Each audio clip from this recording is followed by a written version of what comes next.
We've been waiting for this baby for a long time. Tapos dinala namin doon, ooperahan sa ulo. And of course, hindi namin alam kung ano yung mangyayari sa kanya. Na-diagnose na may polycystic syndrome si Katrina at mahihirapang magbuntis. Sila, nabubuntis ako, hindi. Tapos I even asked myself na magkakaanak ba talaga ako?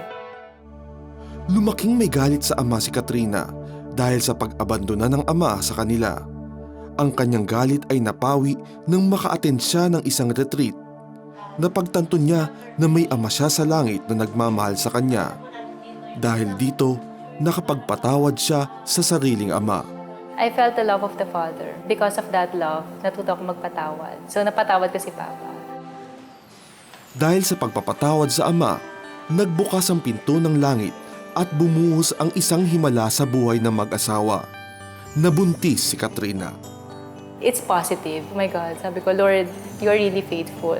I heard the baby's heartbeat for the first time and I couldn't explain how I felt. I thought of giving her the name of Isabel, means God's promise. At isinilang nga niya si Isabel Jordan. Ngunit makalipas ang 9 na masasayang buwan, bigla na lamang nagkaroon ng di maipaliwanag na karamdaman si Isabel. Nangyari ito nung sila ay nagtatrabaho na sa France. Kasi umiiyak siya eh. So, I thought nainitan. So, I gave her a bath. Umiiyak pa rin. So, sabi ko, bakit umiiyak to? Normally, masayang-masaya to sa tubig. So, akala ko nagugutom. Binigyan ko siya ng milk. And then, suddenly, she started shaking. Nangisay talaga siya. Tapos, half of her body was paralyzed. I was trying to move her elbow. Antigas. Yung dito niya antigas. So, nagpanik na ako. Itinakbo sa ospital at napag-alaman ng mga doktor na isang blood clot o bara sa ugat na nasa utak ang dahilan sa pagkukumbulsyon ni Baby Isabel. Kinailangang agarang operahan ang sanggol.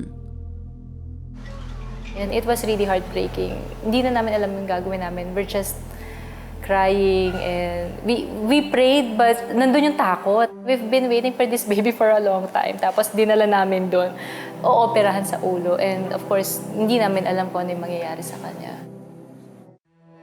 Nadagdagan pa ang problema nang maakusahan ng mga otoridad ang mag-asawa na siyang nang ambuso sa bata kung kaya't nagkaroon ito ng blood clot. They found another blood clot between the brain and the skull. So they had to do the operation again. And they said that this time, it's riskier.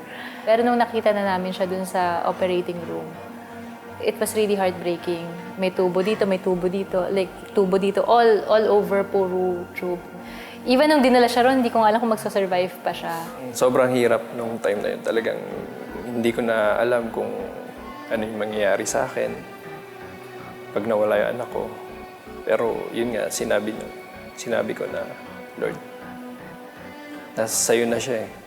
Dagdag pa sa bigatin ang pag-aakusa ng mga French authorities sa kanilang mag-asawa. Dahil sa nakitang blood clot, pinaghinalaan silang inabuso ang bata. Pag nakakita rin sila ng hematoma between the head and the skull, and also kasi nagkaroon siya ng hematoma rin sa eyes, we have to report it to the police kasi maybe it's a baby shaken syndrome.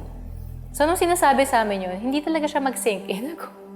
Ano yung baby shaken syndrome? Parang shock ko. Diba? Sino nag-shake sa anak namin? Kami lang naman yung nag-aalaga. Nagalit talaga ako. Nagalit ako sa mga doktor na talagang pinapaliwanag ko. Sabi ko, nagpunta ako dito sa inyo para malaman kung ano yung nangyari sa anak ko. Hindi para akusahan niyo ako or kami ng wife ko na kami yung may kasalanan. Sabi ko, ang daling magsinungaling. Pwede kong sabihin na naglalakad kami by the beach and then may tumamang bola sa ulo niya. Ganon yung nangyari. Pero hindi eh.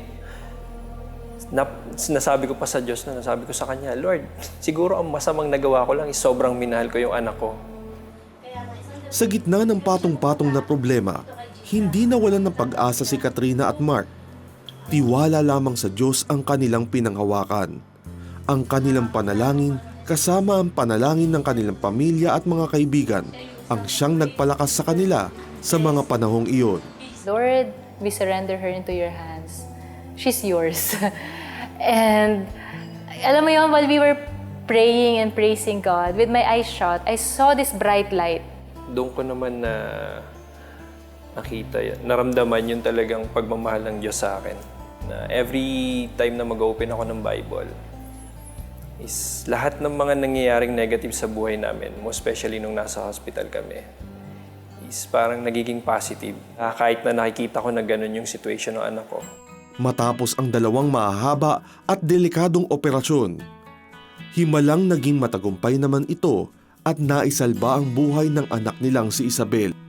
3 buwang na malagi ang bata sa rehabilitasyon. Umabot sa 4 na milyong piso ang gastusin ng mag-asawa sa ospital. Pero sa kabutihan ng Diyos, nabayaran din ang lahat ng ito. It's not really my effort or what I can do. Hindi sa connection ko, hindi sa narating ko sa buhay. It's really what He did for me in the cross. And that love, it's amazing love of the Lord. Ako madalas lagi kong sinasabi, Lord, thank you, I love you. Iba pala yung love ng Diyos. Ngayon mas na-realize ko yung pagmamahal niya. Napatunayan sa imbestigasyon na walang anumang kasalanan si Katrina at Mark sa nangyari sa kanilang anak. At pawang tinamaan lamang ng di maipaliwanag na sakit ang bata. Matapos malagpasan ng problemang ito, naging ganap na ang himala at pagpapalang naranasan ni Katrina at Mark para sa kanilang supling. This is the power of the Lord. Diba? Only the Lord can do this. In fact, one of the nurses told me, she's a miracle baby. Miracle lang yung nakapagbuhay sa kanya. And there's nothing impossible with my God.